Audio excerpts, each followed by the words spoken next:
महाभारत प्राचीन भारत में लड़ी गई भीष्म लड़ाइयों में से एक महायुद्ध की कहानी है। यह न सिर्फ धर्म की जीत का प्रतीक है, बल्कि यह एक सच्चे कर्म की प्रेरणा देता है। मगर क्या आप जानते हैं, महाभारत के 18 दिवसीय युद्ध की समाप्ति के बाद क्या हुआ? कौन राजा बना और उसके बाद की कहानी क्या है? नमस्कार दोस्तों, मैं विवेक महतो। आज हम आपको बताने जा रहे हैं महाभारत के युद्ध के बाद की कहानी। महाभारत के युद्ध के बाद पांडवों की जीत हुई। युधिष्ठिर को हस्तिनापुर का राजा घोषित किया गया। उनके नेतृत्व में पांडवों का राज पूरे 36 साल चला।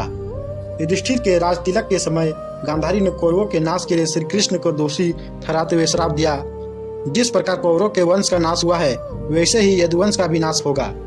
गांधारी के अनुसार भगवान कृष्ण के पास युद्ध रोकने की दिव्य शक्ति थी और किसी एक पक्ष में जाने का विकल्प, मगर उन्होंने ऐसा नहीं किया।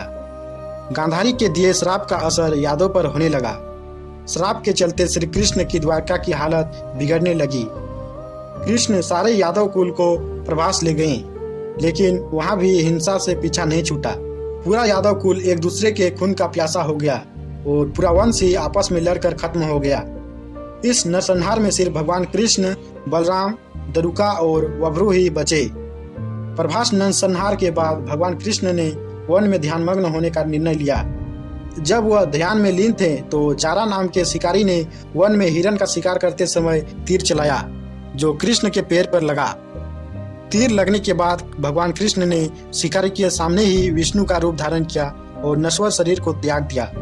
एक ऋषि ने पांडवों को सलाह दी कि आपका उद्देश्य पूरा हो गया है, इसलिए अब आपको हिमालय की ओर अंतिम यात्रा पर प्रस्थान करना चाहिए। इसके बाद अर्जुन के पौत्र परीक्षित को राजपाट सौंपकर पांडव द्रौपदी के साथ अपनी अंतिम यात्रा के लिए हिमालय की ओर निकल पड़े।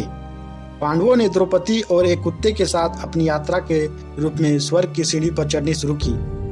स्वर्ग की सीढ़ी चढ़ने के दौरान धीरे धीरे सभी युधिष्ठिर का साथ छोड़ने लगे। शुरुआत द्रौपदी से हुई और अंत में भीम का निधन हुआ। माना जाता है कि पांडवों में सिर्फ युधिष्ठिर ही कुत्ते के साथ हिमालय के पार स्वर्ग के दरवाजे पे पहुंच सके। स्वर्ग के दरवाजे पर भगवान इंद्र ने युधिष्ठिर का स्वागत किया और उनकी अंतिम यात्रा पर शामिल होने का आग्रह किया। युधिष्ठिर के साथ गया कुत्ता वहां गायब हो गया, जो वास्तव में यमराज थे। उन्होंने युधिष्ठिर की प्रशंसा करते हुए युधिष्ठिर को सबसे पहले नर्क दिखाया। वहां द्रौपदी और अपने बाकी भाइयों को देखकर युधिष्ठिर उदास हुए। तब भगवान इंद्र ने कहा कि अपने कर्म की सजा पूर्ण कर वे जल्द ही स्वर्ग में दाखिल होंगे। तब युधिष्ठिर को चैन मिला। तो कैसा लगा आपका हमारे यह वीडियो?